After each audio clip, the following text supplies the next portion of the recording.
Hello, this is the kubeadm office hours. Today is the 25th of September, 2019.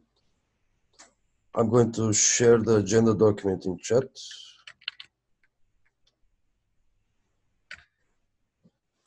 Please add your names to the list of participants and your topics to the agenda items.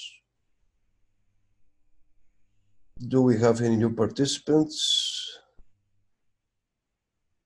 Other George, do you want to present yourself to the group? Hi everyone, I'm actually Jorge Alarcon. I just have a new Zoom name given that I was in a call with George Castro. Ah, I see, okay. That's funny. All right, let's share my screen.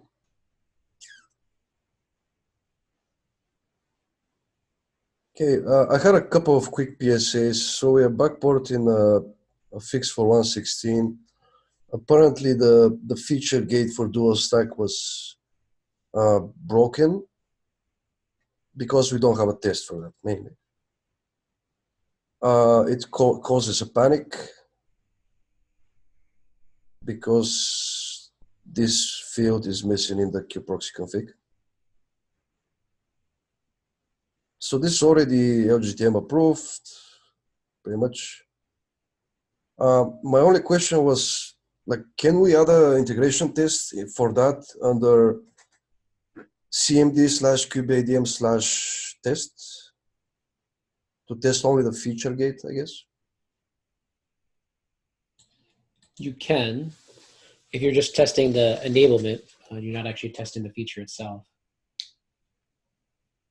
Yes, I think we should add it.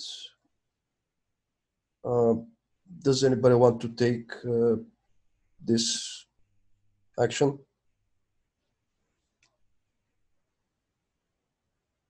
I can open up a request for that. But Lugonier, sorry, are you planning to have a test in Kinder, so in test grid? You made a full-blown end-to-end test? I think that if we are going to claim that we support dual stack, I think that we need a test. There are intent tests for this. They're not necessarily kubeadm intent tests. I know that the person from Ericsson, because I reviewed some of those changes, it went through. So there should be intent tests that do the dual stack checking. Because I remember there was contention on how they were doing that detection process and then verifying the behavior. So I think it's really a very niche use case currently of people that really care about it. Like obviously a telco vendor is super interested. So we have an end-to-end test to test the behavior. I think adding an integration test to verify that something's not totally borked on the enablement sounds reasonable, but I don't know what else we'd want to do. I think, yeah, as a first step, just a test that passes the arguments and verifies the output that we on the kubeadm files is pretty good. So I'd lean toward an integration tests, I think. Yeah, that was my thinking as well. Rafa, do you want to still take this? Yep. So we agreed on having an integration test, just checking that this doesn't blow up, right? Yeah, we're checking if passing the dual stack feature gate to the to the feature gate flag does not error out. That's it, I guess. Yeah, I will submit a request for this. Okay, thanks.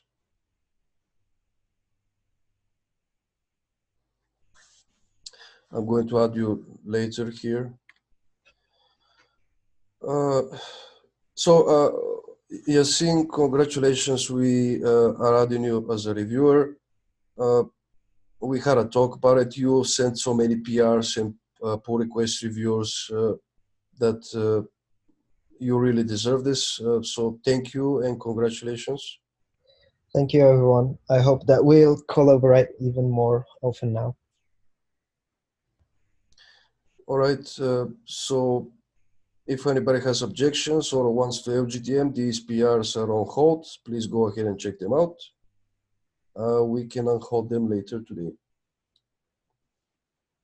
Rusty, you have a PSA? Yeah, so I just uploaded the kubeadm component config management get PR. So it's ready for review, and reviews are appreciated.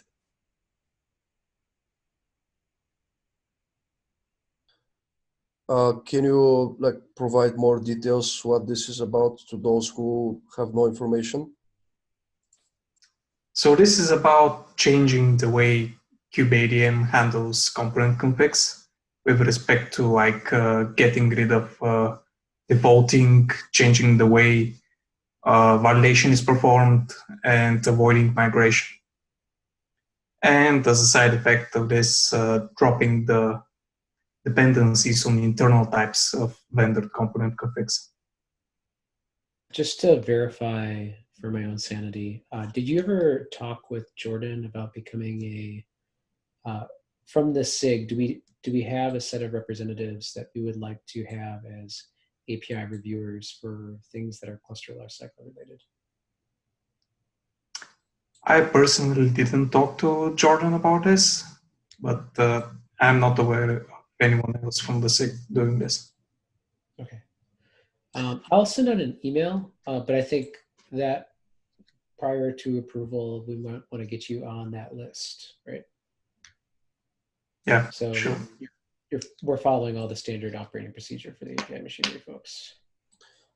I was also happy to join the list of approvers for the SIG, but I asked some questions like what is the criteria, what is the educational process, what is a graduation process, and I didn't see any definitions for those. That's fair. I know that Jordan has a bunch of docs, and I've walked through some of them. They're basically criteria of things to not do. So, which is probably good to have awareness of what are all the bad patterns that we should be avoiding. Yeah, maybe if Jordan is CC on this email, he can link the relevant docs, I guess.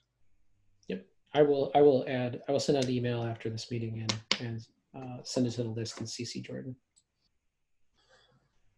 Okay, so Rossi, I'm going to take a look at this, maybe tomorrow, hopefully. You want this change to land in 117, I guess? Well, most of it is implementable in 117, so we can proceed with it. Did we settle whether this is blocking for kubeadm moving out? Some parts of it are blocking, so basically getting rid of the internal types is blocking for the moving out effort.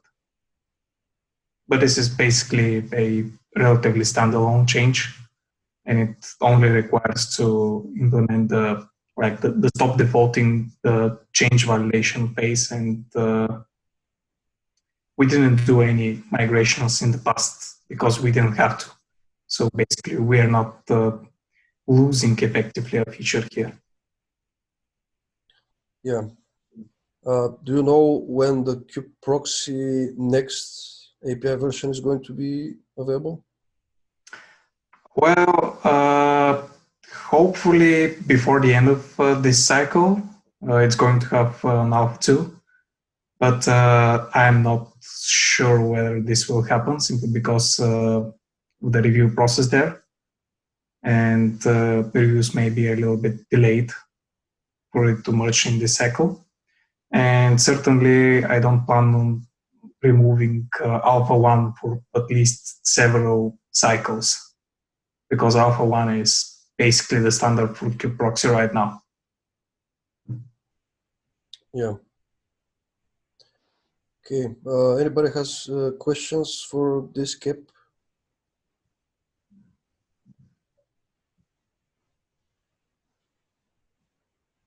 my only point about this cap is that basically we are going through a path where most of the node specific settings are going to be managed as a customization file to be stored on each node. And so, for instance, if I got it right, the proposal, let's assume that I want to customize to apply some settings for my kubelet on all the nodes. This requires that I have to copy a customization file on each node. Is that right, Ross? Yes, if you're going to use customize, that's precisely what you need to do. But this proposal in its current form does not actually deprecate passing a full-blown kubelet component config during kubeadm init. And this is going to be treated as user-supplied config, and it's going to be stored in a map in the cluster pretty much in the way that this is done. And this is going to be like propagated to all the nodes when they're joined or upgraded. So this doesn't change pretty much how we are doing things right now. The only visible change from this is, as this is going to be treated as a user-supplied config, if at some point the kubelet actually drops beta 1 format, users either need to like delete this config map or manually upgrade it.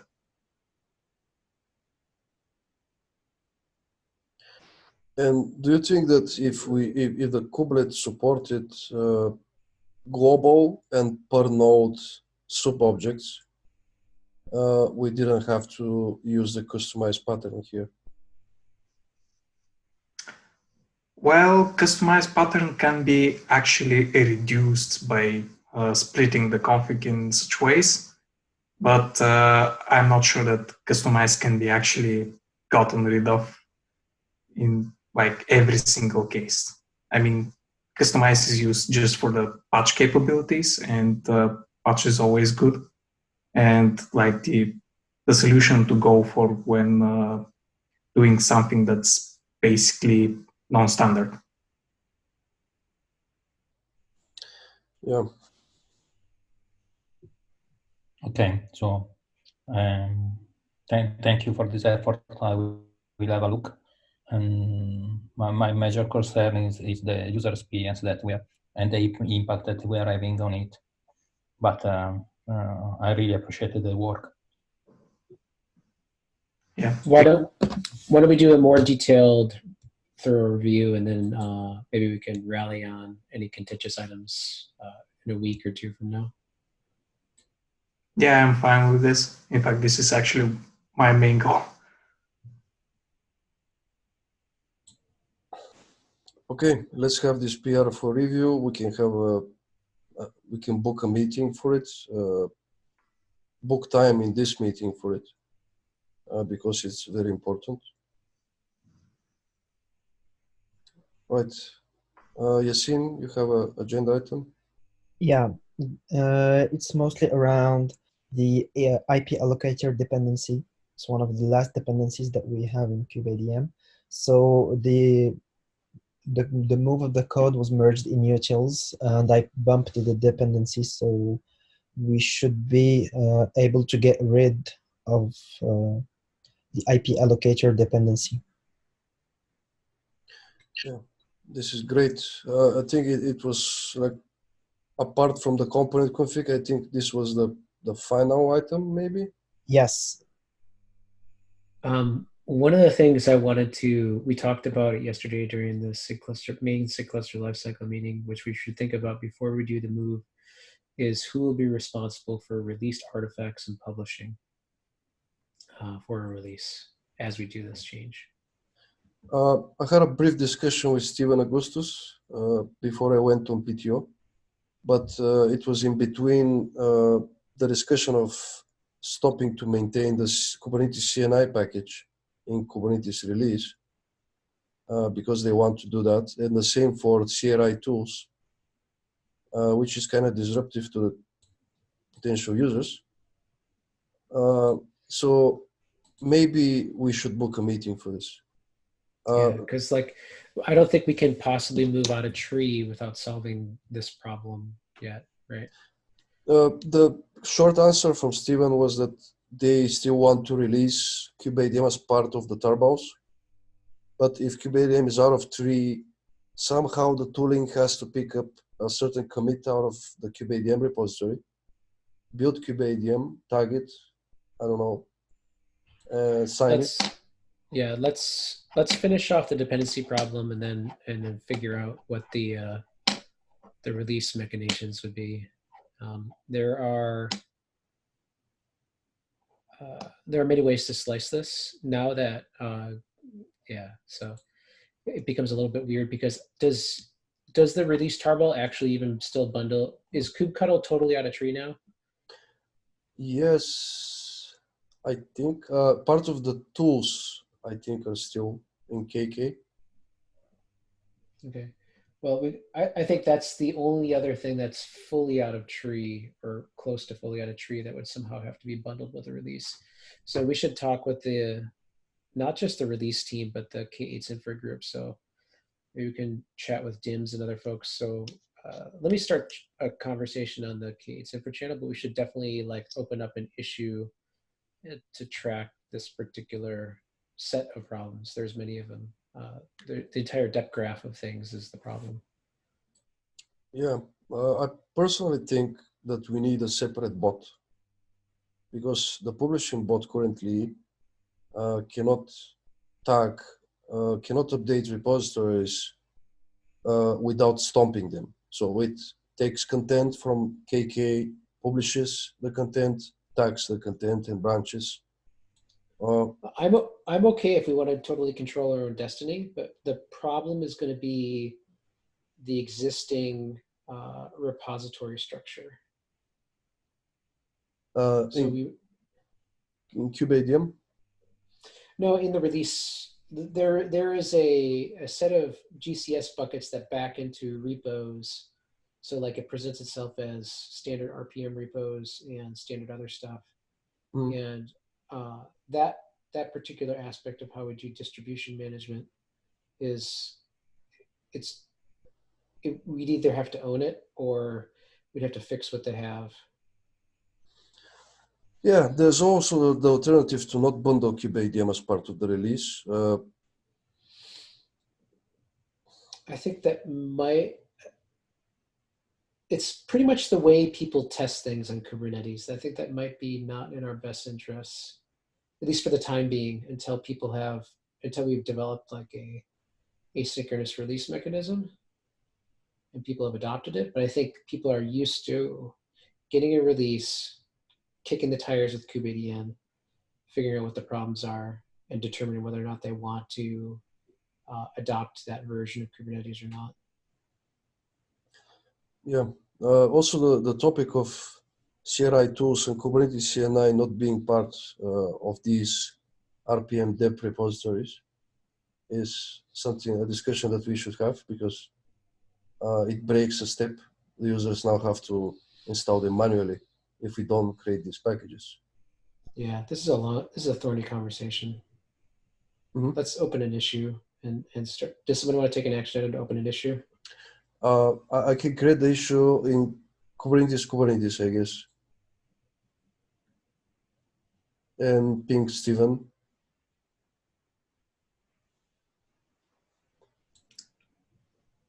Okay.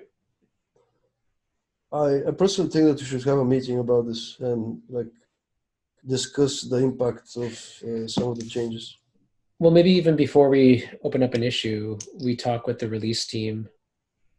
Because I think it's several people, not just Steven on the release team, that we need to do this with. Yeah, I also think that Tim Pepper has a disagreement with Steven on this particular aspect. So there has to be a meeting with them and us on Zoom. I love more meetings. It's my life now. So what, you want to set something up, Lubomir? I say that in the most sarcastic way possible. Yeah, I'm going to create the issue first and see like what they respond, and we can have a chat on Slack as well, like see what they want, and yeah, we can have a meeting. Okay. So nothing concrete yet in terms of date and time.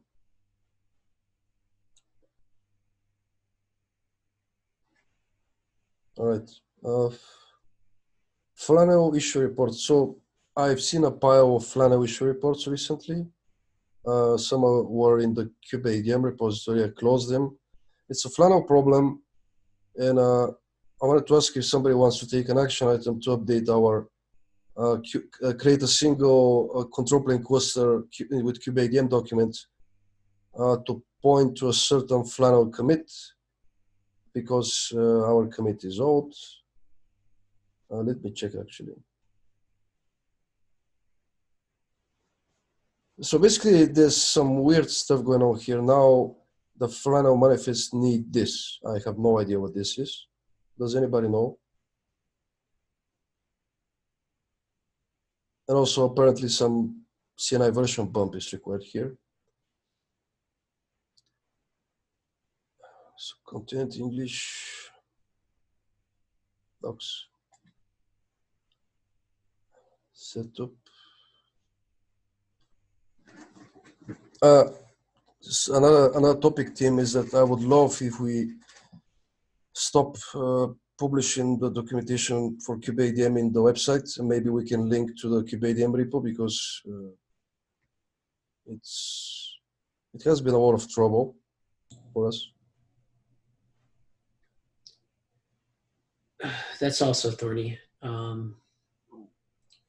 We could talk about it, but there's problems with that from a searchability standpoint, right? So right now, GitHub repositories are not directly indexed via Google searches. So you'd have to do a separate search. So when you do kubeadm Kubernetes docs, that's the first thing that pops up. And I know it's a pain in the butt, but at the same time, like, discoverability is one of the primary reasons why we have gained such traction in the community. So I don't necessarily know if I want, we'd have to think of a strategy there that's beyond the scope of just logistics on writing documentation with the docs crew. I was under the impression that the Google crawler already checks markdown files in GitHub repositories. If you do a search for it, you will be woefully disappointed with regards to the results. So if there is a crawler, like I've not seen, like if you just do standard text searches for most things, you'll find yourself woefully disappointed. Now, there might be an escape hatch here with auto-generator things that do GoDoc generation, but I'm not 100% certain there. But I think we should absolutely talk with other people such as kubebuilder to figure out if they've had good success there and to do some tests on our own. We can potentially maintain our own Hugo website, like kubebuilder, like cluster API, like Kind. Yeah, that's my thought process there. Mm-hmm. And I'm not sure this is the right path. I see kubeadm as a kickstart for Kubernetes and having it documented somewhere else. I don't see I don't see benefit for the community, and I see a new wave of problem for us. Yeah, I understand. I understand both sides of the house here, so like I'm empathetic to both. I think the problem is that we have to do a bunch of docs PRs every single time we do a release, and we have to update a bunch of docs that are very repetitive too. It's logistical. It's not ideal, right? And if we owned that doc space and if it was directly searchable and findable and linkable, we could automate this away to 0. Especially as we move out a tree, we could basically have an entire release process that automates our entire release, right? But there is problems with general like community-based visibility. We have political issues with SIGDocs and apparently the CNCF. They want to remove contents like Docker from the kubeadm installation process. Well, I saw the change. I'm not, as long as we point to the other instructions, I'm not, or listed as prerequisites, I'm okay with some of that. We'll have to figure out the details there. We stopped them from doing any more changes, and they need to go to steering to get buy-in because they're basically PRing stuff without people reviewing the contents of the changes. That's a problem there, that they should not be doing that in general. So that should stop, and we'll try to figure out a happy path forwards with them. So I'm empathetic to both sides. I might have to step in to figure out a happy path here. Yeah, and also there is the problem that we do not own the kubeadm docs. It's SIGDocs that owns them. And they make changes without our agreement from time to time. I can give you an example. No, I'm well aware. You don't need to give me examples. I've been frustrated myself with issues that I've found for time. Yeah, like for instance, they moved the kubeadm setup folder somewhere deep in the tree without the SIG knowing about this. So yeah. Yeah, that's another complicated topic for us to discuss in the future. Maybe we are going to continue documenting kubeadm in the website, but move it outside of KK at least. Yeah, let me follow up with them first before we go nuclear, and we also need to do our due diligence on the other side to make sure that if we do go nuclear, that we have what we ideally want, right? And all visibility and traction and hits navigate to the proper location. Yeah, okay. One question, circling back to this problem from Flannel, what does this mean? Like, looks like we are already pointing to a new commit, because the commit that I see on the documentation is still old. Did you check? So I saw this commit and it's pretty new, I think. Yeah, but the cni.conf.json doesn't have the CNI version attribute. And another thing is, like, the one you pointed is 020. And for example, this one has the CNI version 031. So maybe we should, I mean, before documenting that, we should take a look at what would be the best way. So this PR, this commit is not merged already. I guess it's still open. So I guess we should wait for this one, and then we should bump our version in the docs. Yeah, if you check the chat, I mean, if that happens, yeah, we can point to the new commit. There is another comment, I put that on the chat, where it links to a CNI version 031, but I don't really know the difference between 020 and 031. So in any case, we should look at the upstream commit and then bump the documentation. I don't understand why this change, why this is needed in Flannel suddenly. It's also for Cilium. I mean, it's for all CNIs. I also had this issue with Cilium. Basically, now this attribute is mandatory.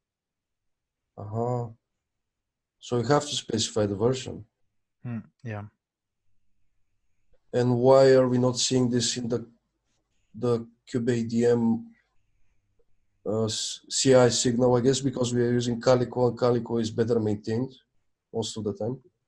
Probably, yes. Might be. Yeah. That we cannot test them all, so.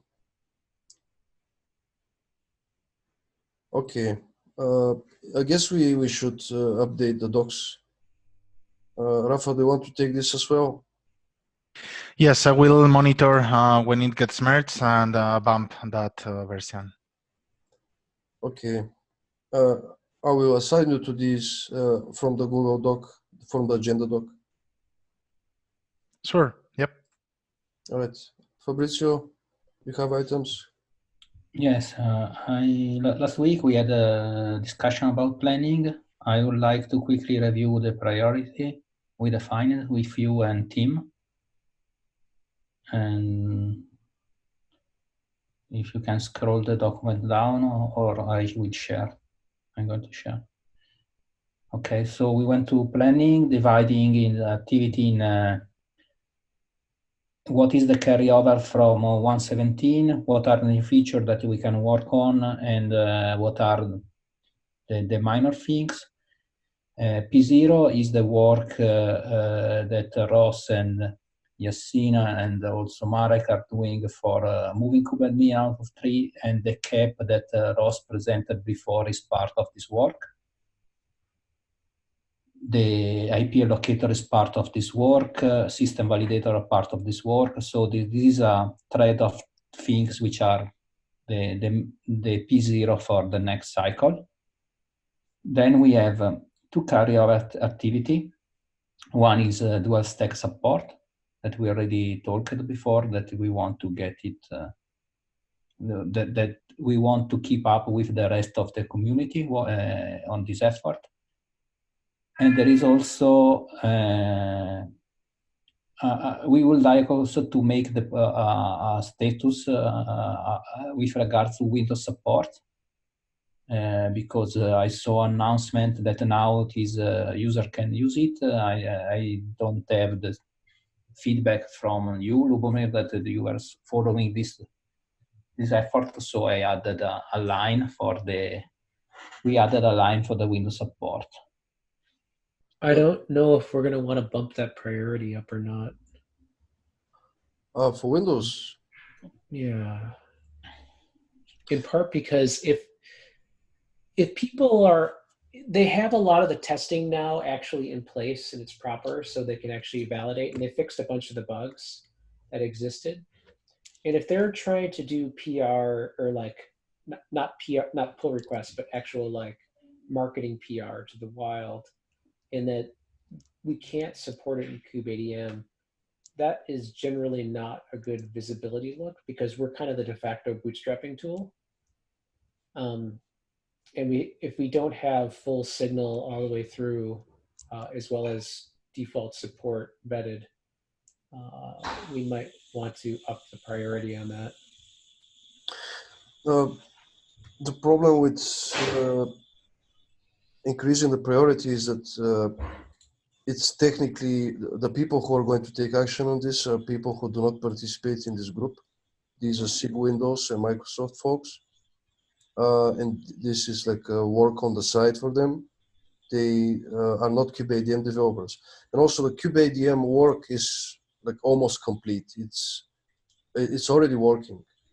The work that has to be done for this cycle, I guess, is enable tests with kubeadm. And they also want to potentially enable worker node upgrades using the kubeadm upgrade command. But there's no action for us. It's all on external people to set their priorities. Okay. What about Lubomir? If we go to see to the next together the next window and we ask to have a signal in our test grid with regards to this? It's very complicated because there's no infrastructure where we can run currently kubeadm worker nodes. So it involves a little bit of bureaucracy, I guess, to set up Azure clusters for us. It's really, I don't think it's on us, this effort in particular. Can we, who's your primary contact, or who's the point person driving this work? So it's be Lubomir, comma, it's not even Lubomir, it's like you've mostly done it you'll be at the final comma. Who are the point people? The person who is managing this is Michael. Yeah, but like the person that actually is doing the work on the Microsoft side. It's Kalia, She's a developer. Okay. Can we put that in the doc and then? So if you go to this link, this is her name.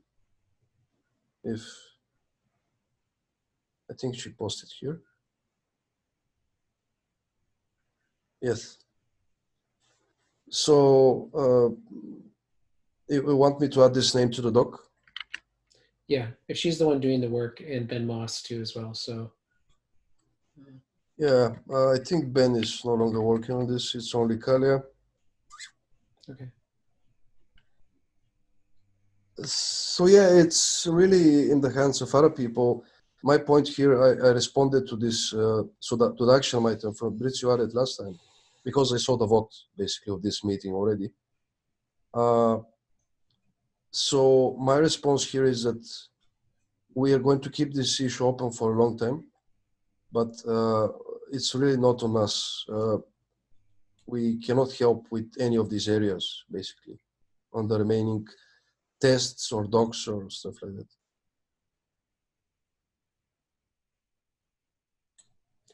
I'll sync with Microsoft asynchronously and try and see what they're.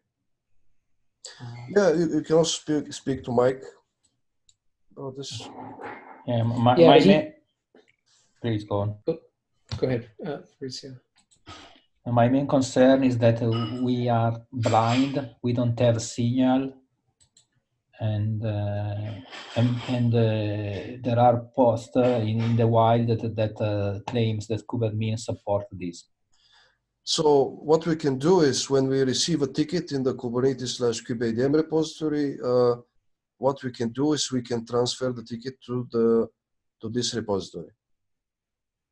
We are going to close it and we're going to say this is a ticket for this repository that holds the Windows/kubeadm setup tools.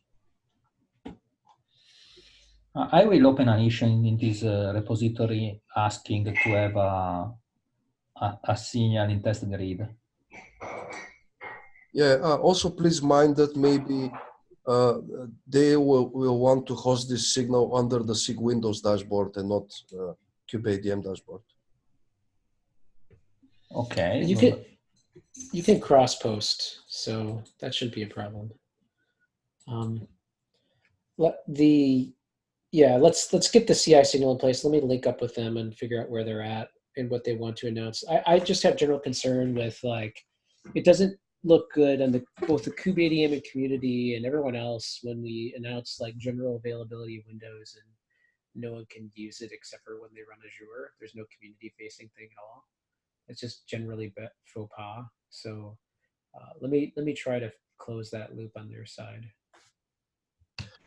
Yeah, basically the docs are merged, but I don't have the latest PR, and the docs only operate using this repository, the tools using from this repository.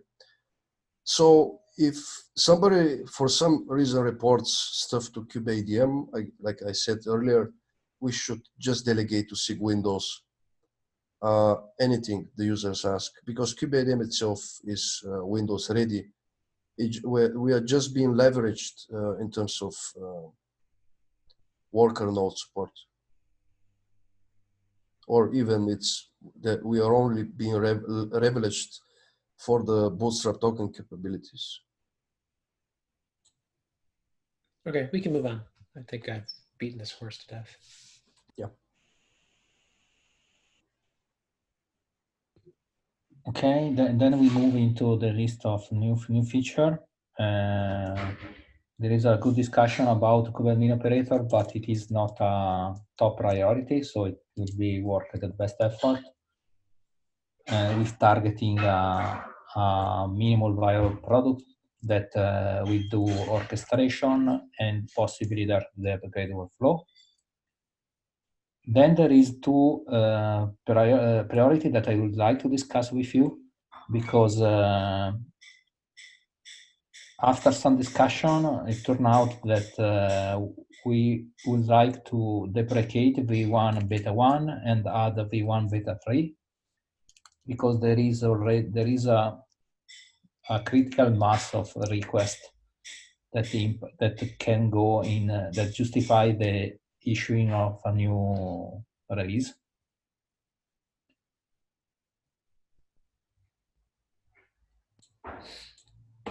Sounds good to me. Okay, so great, and we should do a review though, similar to what we did that last time for the changes. You know how Ross organized the details of the configuration change, and we did a yay nay on the spec changes. I think we should probably do something like that again, because I thought that was really good. Okay, so we act in the same way. I will sync with Ross and help in this effort. And one question, Fabrizio. I think that we are slightly diverged from the official policy for API deprecation, because I think V1 Beta 1 should have been already deprecated, maybe, or am I wrong? I'm not sure. I'm not sure that. Technically, no. If you actually look at unless we've marked it as deprecated and done a denotion that it is, if you actually looked at API machinery, they only recently deprecated the extensions flag. So if you actually looked at, this is Wonderland of API magic. If you actually had an old version of the API and group, it would do 4 levels of conversion for you on the back end to get you up to speed with the latest version, so that even though you had things like, I think it was extensions API, it actually did the auto conversion to get you to the latest. So technically we don't, unless we've actually specified it as deprecated, it doesn't have to be removed. I can't find this page. There was a very nice page with a table that says, from where I gathered that we can remove V1 Beta 1 only after 1.18 is released. I did some math. Yeah, that should be fine as long as we mark it as deprecated now. But if it's marked as deprecated now, we cannot remove it in 1.18. It's 2 cycles, right? That's what I'm looking for. Does anybody, Rossi, do you know this document with the table? I can't recall it, but I think it's 3 cycles or 9 months, something like this. Yeah, there was a bigger table than this. There was a whole example of how an API exists, how it's created, when it's deprecated and stuff. It's a bit down on the dock. Oh, yeah, okay.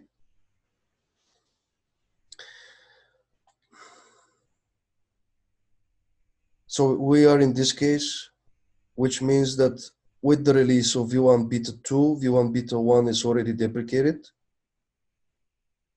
Do you see what I mean?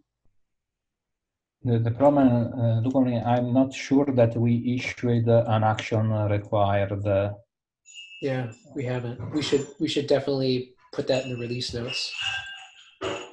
I see. So basically we are going to release V1 Beta 3, only then mark V1 Beta 1 as deprecated. In this example, we are not going to follow it precisely. Yeah, I think that we just need to have V1 Beta 3 in a release and switch to V1 Beta 3 on the next release. Like, do not just do the switch on the implementation and the switch on the same one. Mm-hmm.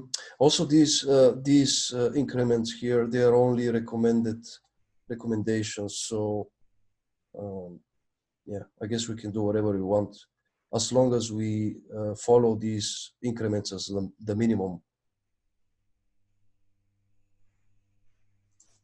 Yeah, and also I don't think that releasing a beta 2 marks automatically beta 1 as deprecated. I think that it requires action required and additional notices inside kubeadm to get it deprecated.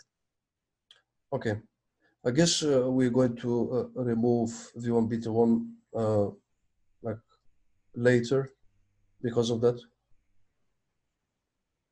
which is fine, of course. Okay.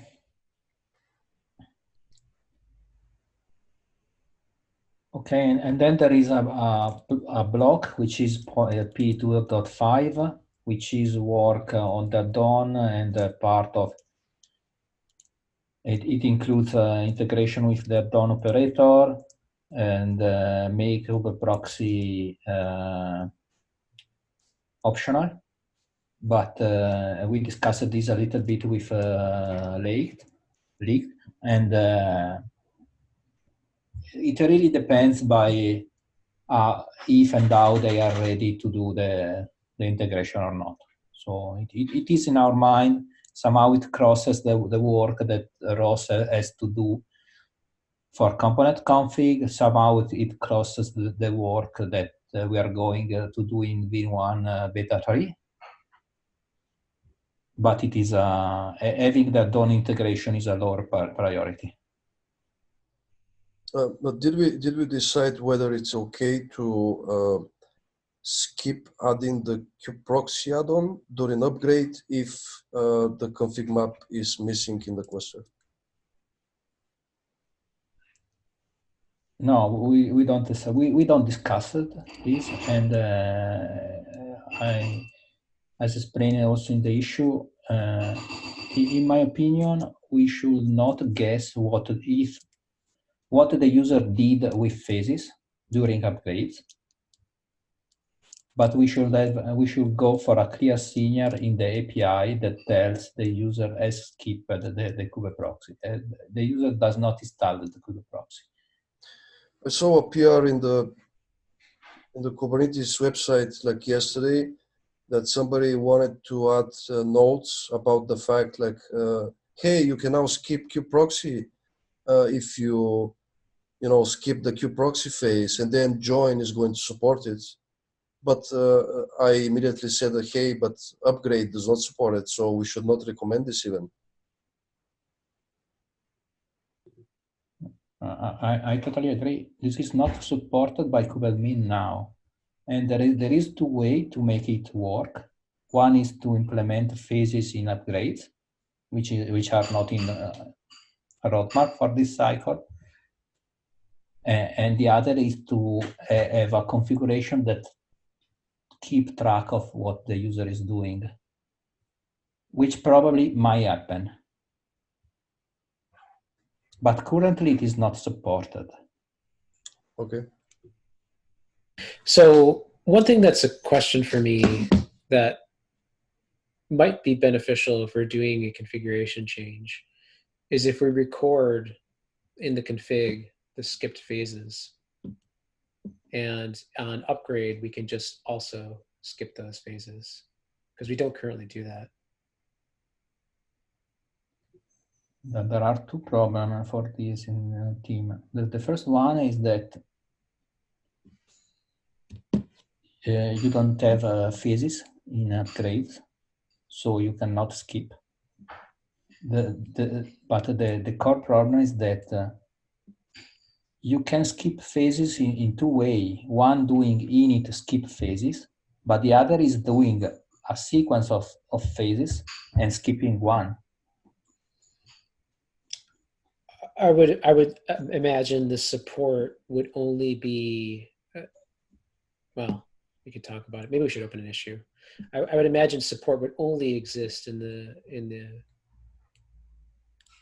if you allowed a parameter in the configuration file and passed it in as part of the deployment. Yes, this is the idea, because behind one of the possibility that the DON installer introduce and that we want to have is to express a list of add-ons. So and in that case you can choose if to have by default kubeproxy accord DNS, or if to have to skip kubeproxy, so to have only core DNS, or to have a kuberouter and kuberouter only. So as soon as we change our config, letting the user express the list of add-ons, we can manage the scenario without kubeproxy. I like that better. Mm. All right, never mind me. I like that a lot better. Yeah, I think that's the most reasonable way of knowing what you have to skip when you're upgrading, even when we have phases and upgrades and all that. It's the best way. Yes, and this also crosses the work on component config, because due to the fact that add-ons are becoming, let me say, completely configurable, kubeadm is becoming totally unaware of component config of the add-ons. So basically, kubeproxy won't be a problem of kubeadm anymore if we go to for the two changes.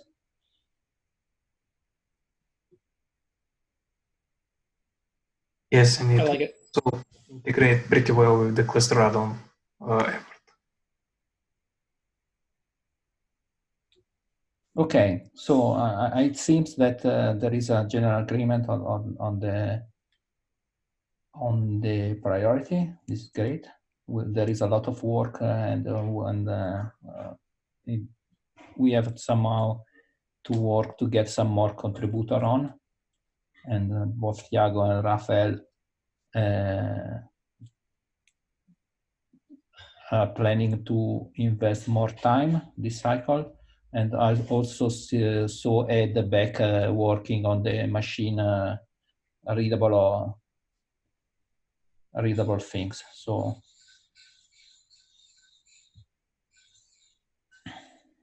one question here: are we tracking for the next cycle, starting to move out from the cluster directory for end-to-end conformance? That's kind of crosses boundary lines. I don't necessarily know if this group in particular it would fall underneath this group, because it falls into DIM's bucket for code, whatever, as well as the. I think we should assist and help where possible, but I don't necessarily know if it's this group in particular. That's... Yeah, like I meant, like, is there any asks from other SIGs or working groups around this? There's always the ask. I don't think it'll affect our roadmap or major things from our side. I think that it is beneficial to see cluster cycle to this group, because we are increasing the let me say the adoption of cluster API, and this implicitly brings a stronger signal for kubeadm. Yeah, I'm also going to be very happy if we stop running GCE tests on the cmd/kubeadm folder. But yeah, we're going to solve that when we move out of 3, I guess.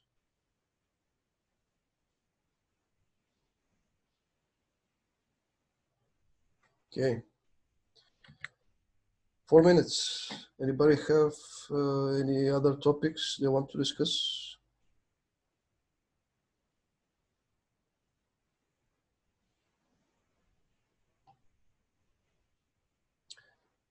All right.